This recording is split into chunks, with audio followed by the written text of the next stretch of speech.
Shalom y bienvenidos a Vía Haftaj Israel, una frase hebrea que significa amarás a Israel. Esperamos que se queden con nosotros, ya que nuestro maestro, el Dr. Baruch, nos compartirá una enseñanza expositiva de la Biblia.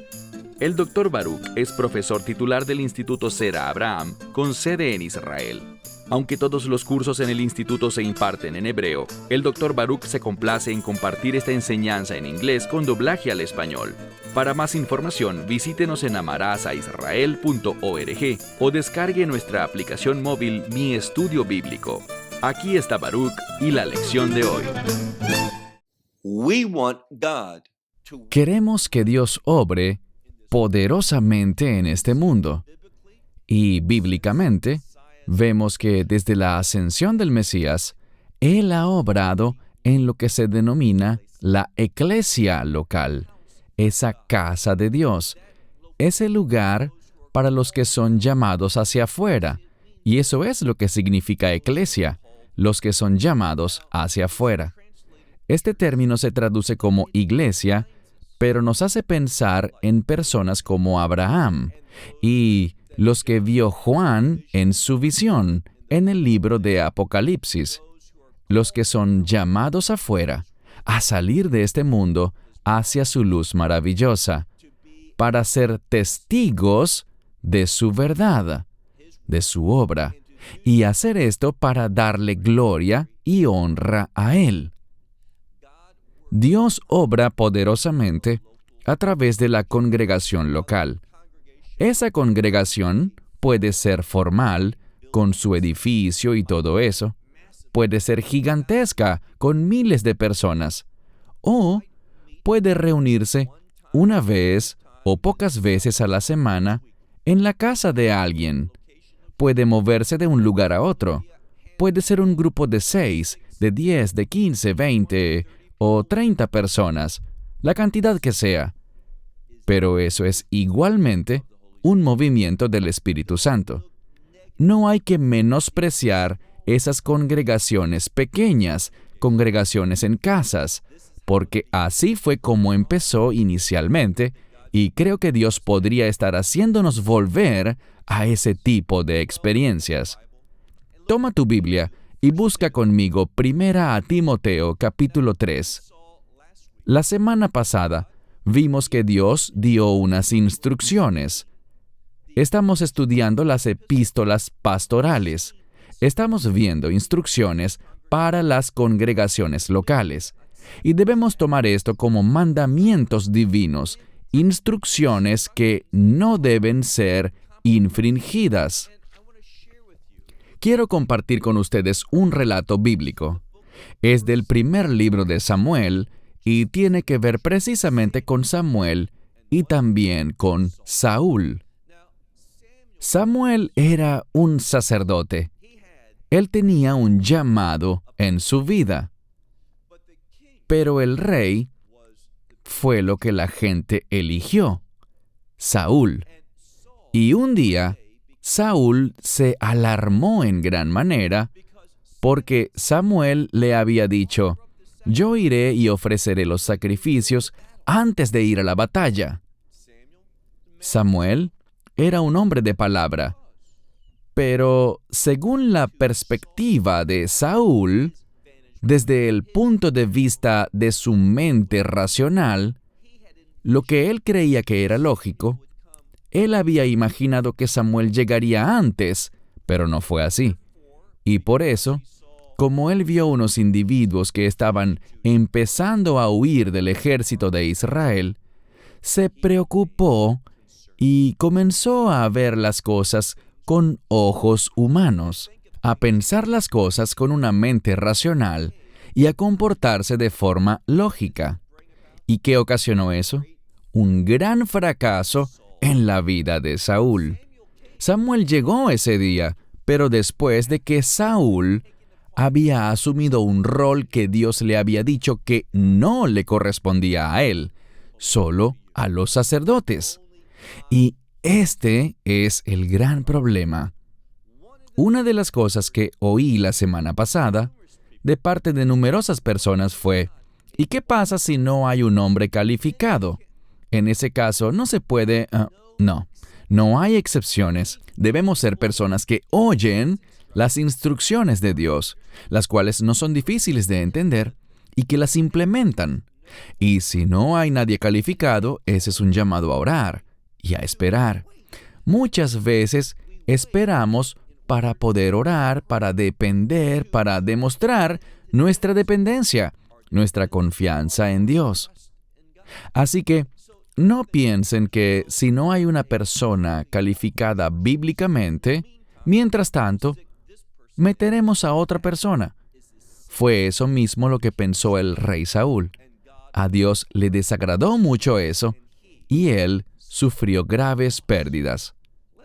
No nos comportemos de una manera que traiga condenación y pérdida. Comportémonos de manera que confiemos en Dios, y eso nos traerá frutos. Primera Timoteo, capítulo 3. Comienza así. La palabra es fiel. En algunas Biblias dice palabra fiel. Y esto nos dice que lo que viene a continuación es confiable. Puedes confiar en lo que Pablo le estaba escribiendo a Timoteo para velar por el bienestar de la congregación local. Así que lo que estamos viendo es una palabra fiel.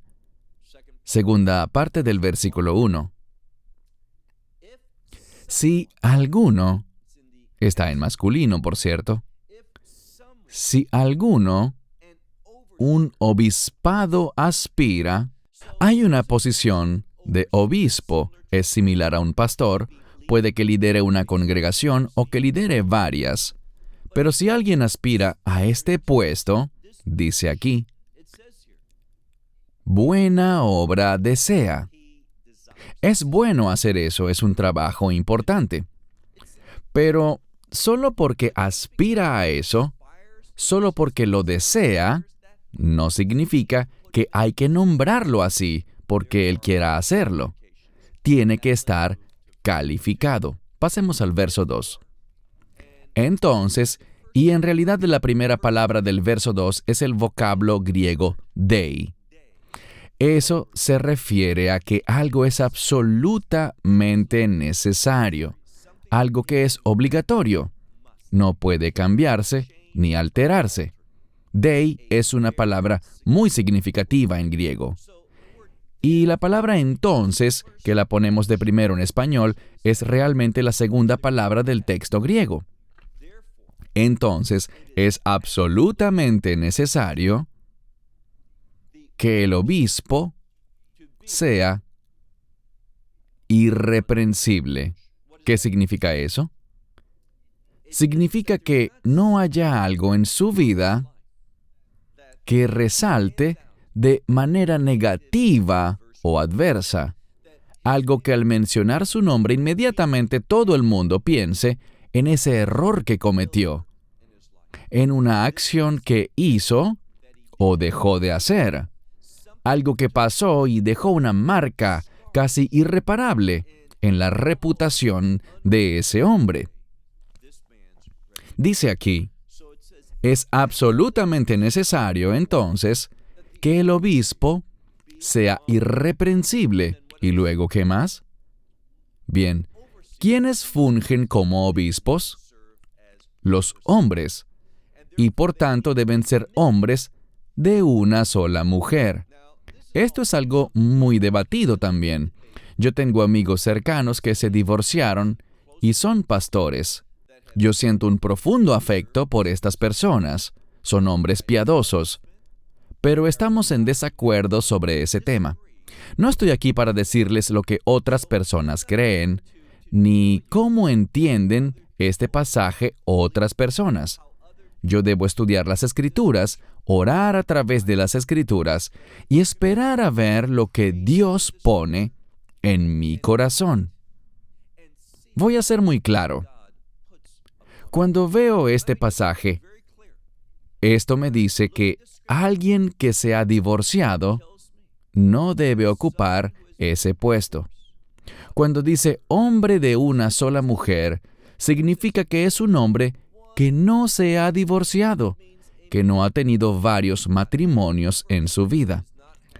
2 ya son varios. ¿Qué pasa si el primer matrimonio ocurrió antes de que fuera creyente? ¿Hay alguna escritura que diga que si ocurrió antes de llegar a la fe, no cuenta? No conozco ninguna. No sé de ninguna que diga eso. No podemos crear situaciones que no están mencionadas en la Biblia. Se habla del matrimonio y sabemos que el matrimonio es un pacto. Debe ser alguien que ha sido fiel en ese pacto del matrimonio. Eso es vital. Es un requisito absoluto.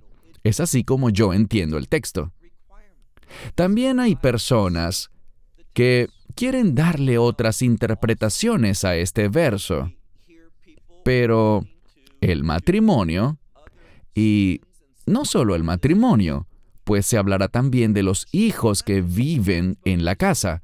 Todos son aspectos que deben ser examinados. Recuerden que los sacerdotes no podían ser sacerdotes si se casaban con una mujer divorciada.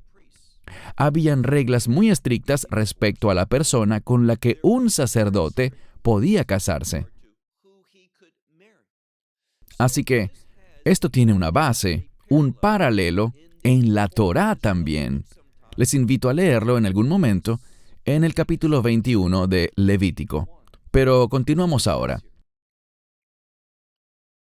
Entonces es necesario que un obispo o supervisor, que esa persona sea irreprensible y hombre de una sola mujer. Hombre está en plural aquí porque estamos hablando de hombres que son obispos, pero tienen que ser de una sola mujer. ¿Importa si algo injusto le sucedió y es inocente? Tengo un buen amigo que está exactamente en esa situación. Él no cometió ninguna falta y su esposa incluso testificó ante la congregación que él es un buen esposo, pero que ella quiere dejarlo. No quiso continuar con el matrimonio, encontró a otro y se fue. Tú dirás, ¿no es injusto que eso lo perjudicara a él? Bien, les diré algo. El pecado perjudica a personas inocentes. Hay consecuencias.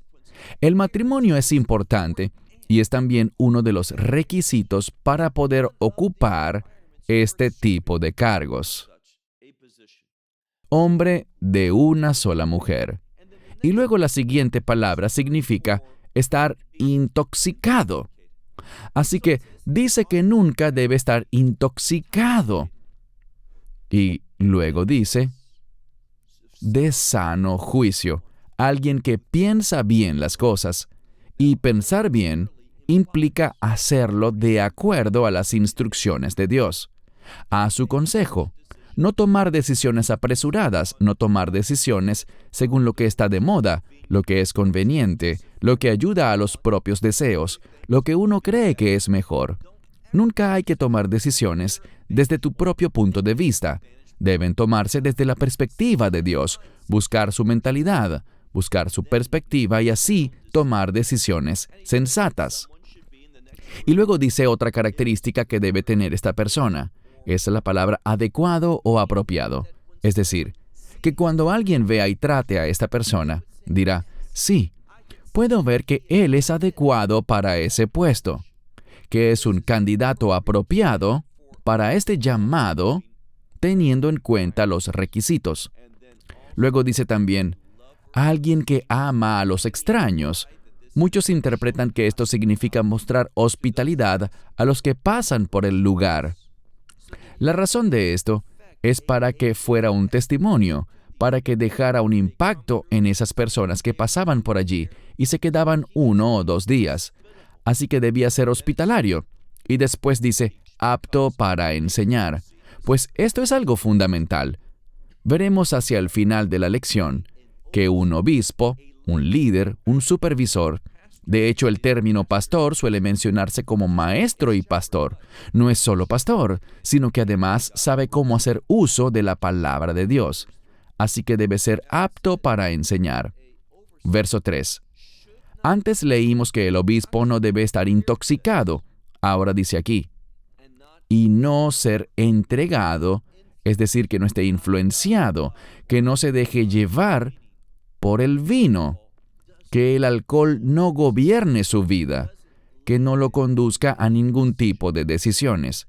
Les comento que, desde mi perspectiva, yo creo que lo mejor es no ingerir licor nunca.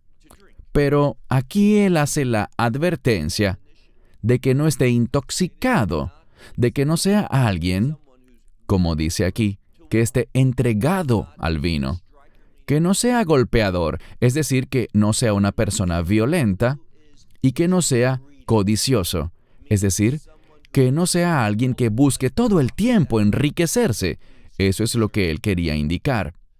Más bien, dice aquí, debe ser alguien condescendiente, es decir, que no es alguien que cae fácilmente en conflicto, que no anda esperando siempre una oportunidad para discutir. Dice aquí, que sea condescendiente o gentil, y la siguiente palabra significa algo relacionado con el conflicto, y luego expresa que él no es de esa manera. Es condescendiente y no cae fácilmente en conflictos. Y luego dice que no sea amante del dinero. No es codicioso, no busca enriquecerse y no ama el dinero. Y la implicación es que tampoco ama las cosas que el dinero puede dar. ¿Por qué? Porque si ese es su carácter, él comenzará a dirigir la asamblea local con el fin de obtener riquezas, buscando aquello que le dé más ganancias, que le dé más riquezas, que le dé más recursos, más posesiones. Y al final será manipulado fácilmente por la gente y por el enemigo. Así que dice que no sea amante del dinero. Pasemos ahora al verso 4. Ahora hablamos de su vida hogareña. Y lo importante es, dice, su propia casa, literalmente es la propia casa de uno, no tiene el pronombre posesivo masculino, sino que dice la propia casa de uno bien administrada. Que esté gobernando esa casa, su propio hogar, y dice, y que lo haga bien, y que tenga a sus hijos en sujeción con toda, noten lo que dice, con toda seriedad. La palabra seriedad, algunas Biblias la traducen como honor. Quizá porque está más relacionada con los hijos, pues los hijos deben honrar a sus padres. Pero no es la palabra usual para honor, sino que es la palabra para ser serios. Ver una situación y comprender el valor de esta, comprender lo que está pasando, dar el justo valor, respetar el asunto como es debido. Y ya que estamos hablando del hogar, la familia es muy importante. Dice aquí, que tenga a sus hijos en sujeción con toda seriedad. ¿Por qué? Porque si alguien, y aparece en masculino nuevamente, si uno en la propia casa no sabe cómo gobernar, es decir, administrar, ¿cómo la congregación de Dios será cuidada? Esto es algo que hay que hacer. Investigar si ese hombre gobierna su casa debidamente, si tiene el respeto de sus hijos, si ellos dan ejemplo también de un testimonio de fe, si pueden ver eso como algo serio, algo importante, de gran valor. Esto es lo que dice aquí. Ahora pasemos al verso 6. Dice aquí, y sigue nombrando las calificaciones que debe tener un obispo. No un neófito, para que no se infle. ¿Y por qué se inflaría? Por el orgullo. La Biblia dice que el orgullo viene antes de la caída, es decir, que él será juzgado. Y dice, no un neófito para que no se infle en orgullo por el juicio en el que él cae ante el diablo. Es decir, que no permita que ese ser diabólico, ese tramposo, ese mentiroso, pueda dominarlo debido al orgullo, pueda controlar su vida y manipularlo, llevarlo a juicio, a la vergüenza, al fracaso, a tener un testimonio impío y traer menosprecio a esa asamblea local. Verso 7. Pero, y vuelve a salir esta misma palabra, pero es necesario, el término griego dei, absolutamente necesario. Es una necesidad absoluta. Dice, pero es necesario que él también tenga buen testimonio de los de afuera. Entonces, no se trata solamente de los demás creyentes, sino también que la gente de afuera lo respete. Es decir, fuera de la comunidad de creyentes, fuera de las congregaciones locales. Que los que no son creyentes también lo consideren un líder, lo consideren como una persona valiosa, alguien a quien respetar, alguien a quien ven capaz de fungir como líder espiritual en una comunidad local. Es necesario, continuamos leyendo, que él también buen testimonio tenga de los de afuera para que sin reproche, es decir, que en reproche no caiga, y dice aquí, ni en el lazo o la trampa del diablo. Elijan a alguien que también sepa demostrar su fe en el exterior.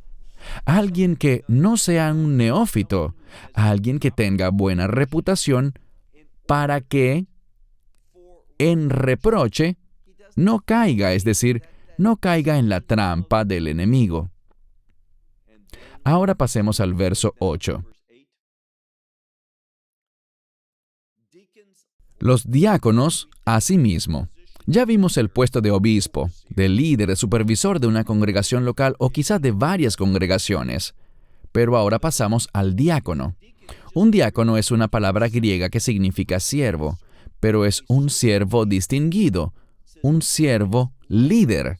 Dice los diáconos, asimismo, y luego viene otra vez el término que significa tener una mente seria, asignar el justo valor, tener el correcto entendimiento sobre el propósito de este trabajo.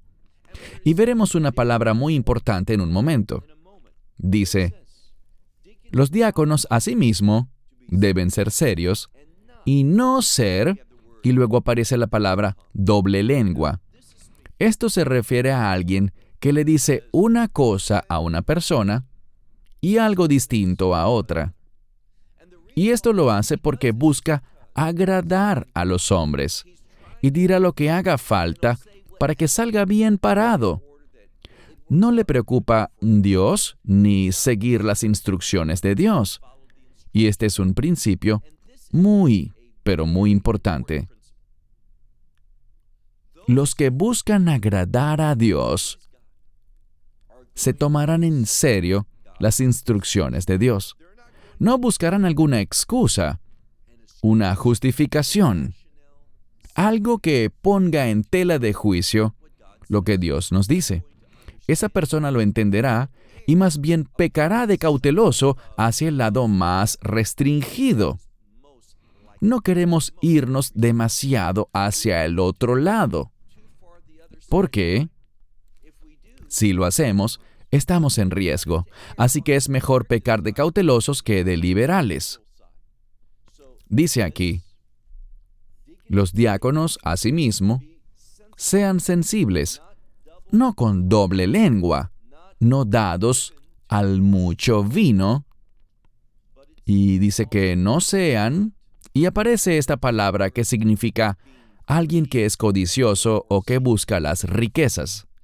No ocupen esos puestos para enriquecerse. No se trata de eso. Si lo hacen, serán manipulados por el enemigo. Se empezará a deformar su teología y sus convicciones. Se verán envueltos en la duda y harán cosas queriendo agradar a otros porque considerarán que son ellos las fuentes de las bendiciones y no Dios. Estas personas, dice aquí, no pueden ser codiciosas ni buscar enriquecerse. Verso 9. ¿Qué deberían hacer? Dice, tener el misterio de la fe con limpia conciencia. Una conciencia limpia es aquella que no ha sido corrompida por el enemigo. ¿Qué corrompe la conciencia? Las mentiras, la falsedad, eso que está en conflicto con la palabra de Dios. Una mala teología corrompe la conciencia. Así que dice aquí muy claramente que debemos ser individuos que tengan el misterio de la fe con limpia conciencia. Verso 10. Y también estos que cumplen con todos esos requisitos, dice, también estos que sean probados primero, que tengan un testimonio histórico de que cumplen con estos requisitos y que viven su fe. Ese misterio de la fe sin hacer concesiones. Dice, y estos sean documentados, sean probados primero, luego que sirvan siendo sin mancha. La expresión sin mancha o libres de culpa, como la traducen en algunas Biblias, tiene que ver con un animal que va a ser ofrecido en el altar, y ese animal pasa por una inspección. Es muy significativo que aparezca esa palabra aquí. Va en línea con todo ese concepto. Que sean probados, que tengan una reputación, un historial, un testimonio, una trayectoria de compromiso demostrado al Señor que comprueba que tiene las cualidades para ser un líder piadoso. Luego dice, que sirvan, y además, y que lo hagan sin mancha, libres de culpa. Verso 11. En el verso 11 aparece el término mujeres. En griego, no hay un término específico para esposa. Así como en hebreo tenemos la palabra isha, mujer, que también puede significar esposa, dependiendo del contexto, aquí estamos hablando de una esposa, pues el contexto así lo demanda. Leamos de nuevo el verso 11. Las esposas, asimismo, sean serias. Tener esa mente de seriedad. Sean serias y no calumniadoras. Es decir, que si hay un obispo o un diácono y sus esposas se ponen a calumniar a otros, ¿qué significa calumniar? Es hablar de un modo que caracteriza negativamente a otra persona, sea necesario o no. Sea verdad o no, uno debe procurar alejarse de eso, no hablar de esa manera, no difamar a otros. Dice aquí, las esposas, asimismo, sean de mente seria y no calumniadoras, y luego sale esta misma palabra, no intoxicadas, sino fieles en todo. Esto es muy importante. Ella también debe tener un testimonio para que su esposo pueda ser elegido para este puesto. Verso 12. Dice, los diáconos sean, y vemos el mismo requisito del obispo, hombres de una sola mujer. Los diáconos deben ser hombres de una sola mujer, y aplica lo mismo de antes. En mi opinión, el divorcio significa que la persona no puede ser pastor, diácono u obispo. Deben ser hombres de una sola mujer. También dice, los hijos sean administrados bien y las propias casas. Es muy parecido a lo que vimos antes. Él debe ejercer un liderazgo de manera adecuada en su hogar y sobre sus hijos también. Verso 13. Porque los que sirven bien, los que habiendo servido bien, dice, adquieren para sí un alto rango o un buen rango. Esta palabra es similar a la milicia, donde hay diferentes rangos. Hay sargentos, capitanes, coroneles, generales. Va ascendiendo.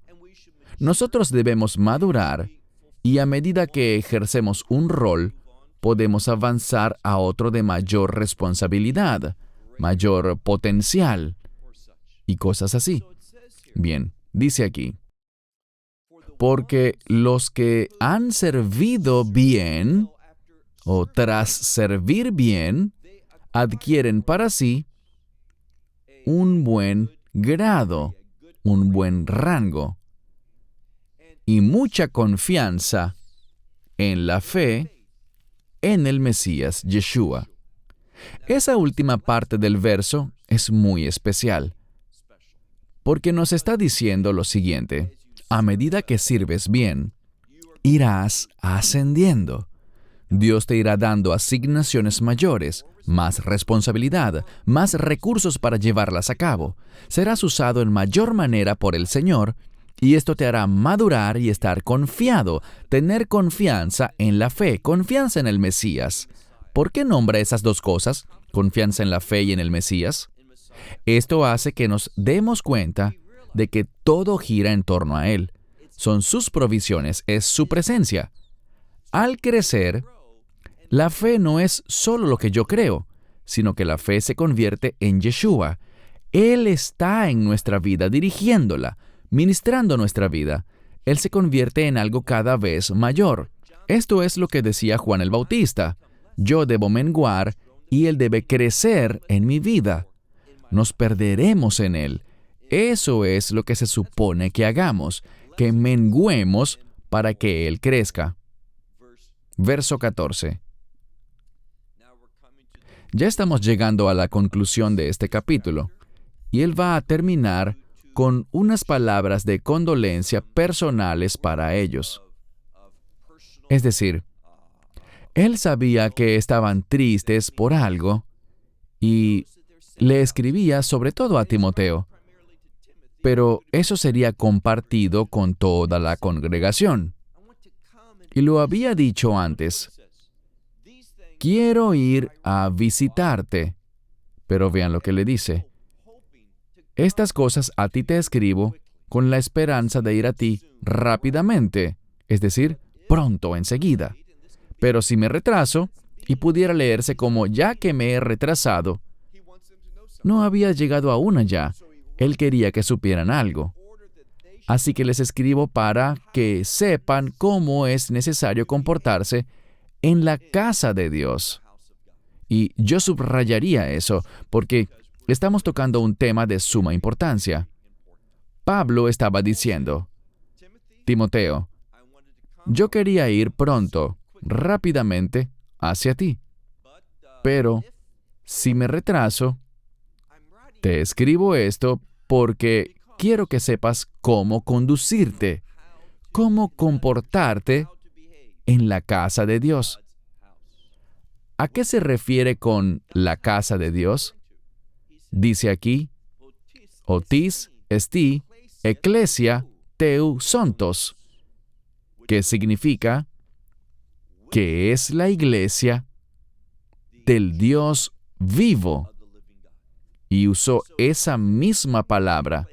Eclesia es el lugar donde se reúnen los que han sido llamados hacia afuera, donde adoran a Dios, donde estudian la palabra de Dios, donde se reúnen para servir a Dios, ejerciendo una influencia en la congregación local. Él dijo: quiero que sepas cómo conducirte y cómo llevar todas las cosas en la casa de Dios. Y quiero que sepas que esa casa de Dios a la que me refiero es esta asamblea local. Esta casa del Dios viviente, la iglesia. Y luego dice, esta, refiriéndose a la congregación local, es un pilar y un fundamento. En algunas Biblias dice base. Es un pilar y un fundamento de la verdad. Yo he resaltado esto en mi Biblia. Le puse un asterisco al lado porque es muy importante. Pablo quería que supiéramos que ese es el pilar, el fundamento de la verdad. Si no nos mantenemos firmes en la verdad de Dios dentro de la asamblea local, el mundo no tendrá un pilar ni un fundamento. No se podrá construir nada. Por eso es tan importante que afirmemos la verdad de Dios y que no hagamos concesiones con ella. Me han llegado más respuestas por correo electrónico respecto al mensaje de la semana pasada que tocaba el tema de las mujeres que predican y enseñan a los hombres, y en muchos de estos correos exponían un razonamiento basado en conjeturas humanas, basado en lo que parece correcto según sus propios ojos, y nunca hablan de la verdad de Dios. Este es el pilar y el fundamento de la actividad de Dios en este mundo. No la infrinjas. Mantente fiel a eso. Sé obediente a eso. El día que deba ir ante Dios, y todo el mundo, todos los creyentes, todos compareceremos necesariamente ante el mismo bima del Mesías. Eso lo aprendimos en el estudio de Corintios. Y yo no quiero ir allí y que Dios me diga, ¿tú apoyaste esa posición? Sí, lo hice. ¿Leíste la Escritura? Claro que sí. ¿Qué crees que significa? Bueno, creí que significaba tal y tal cosa. ¿Y entonces por qué no lo defendiste?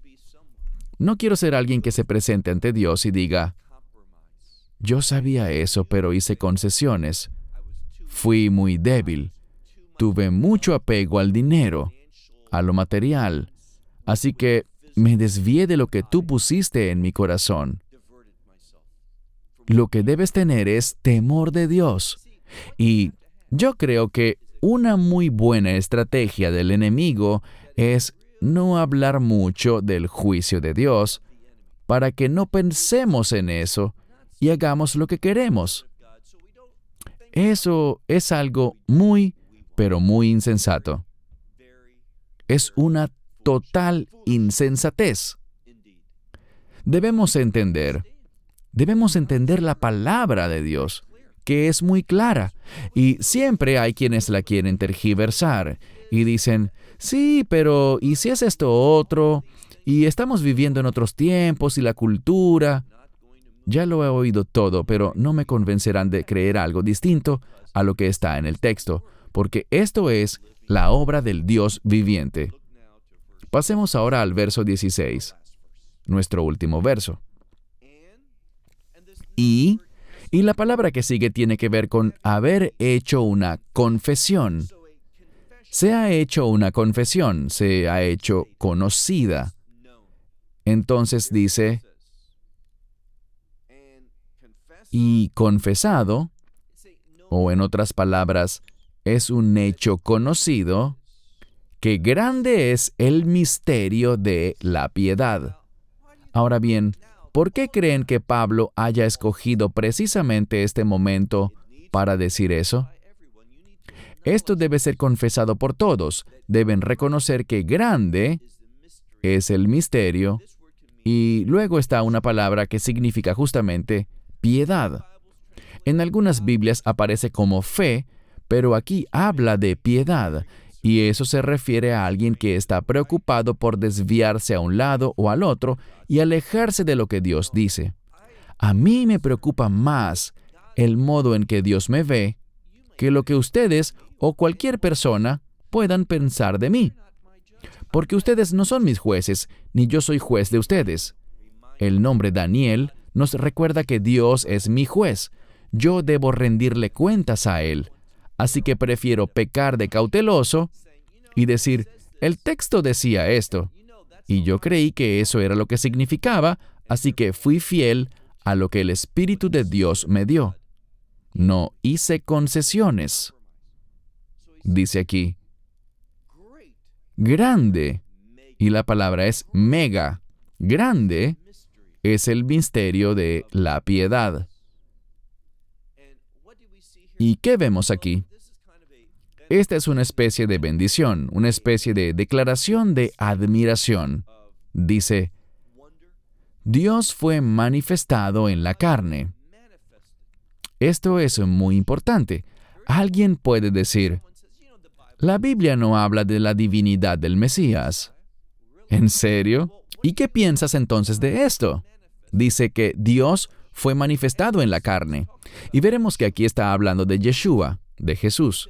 Dice, Dios fue manifestado en la carne y fue justificado en el Espíritu. ¿Qué es justificado?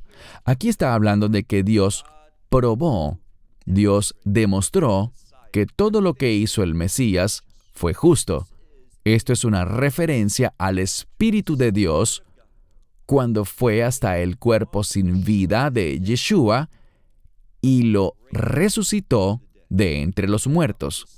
Ahora bien, su espíritu nunca murió, el espíritu nunca muere, no cesa de existir. Va a uno de dos lugares posibles. No hablaremos sobre el tiempo anterior a este, el Sheol, el seno de Abraham, el Gehinom o el infierno. Pero aquí habla de que Dios se manifestó en la carne y fue declarado justo. Ese que se manifestó en la carne, Yeshua, fue justificado en el Espíritu, refiriéndose a la resurrección y a la confirmación de Dios. Él fue visto por, puede que tu Biblia diga ángeles, lo cual está bien. Quizás la palabra ángeles en este sentido pueda ser la palabra mensajeros, esos apóstoles. Así que podría tratarse de esos siervos mensajeros que lo vieron. ¿Y qué hicieron ellos?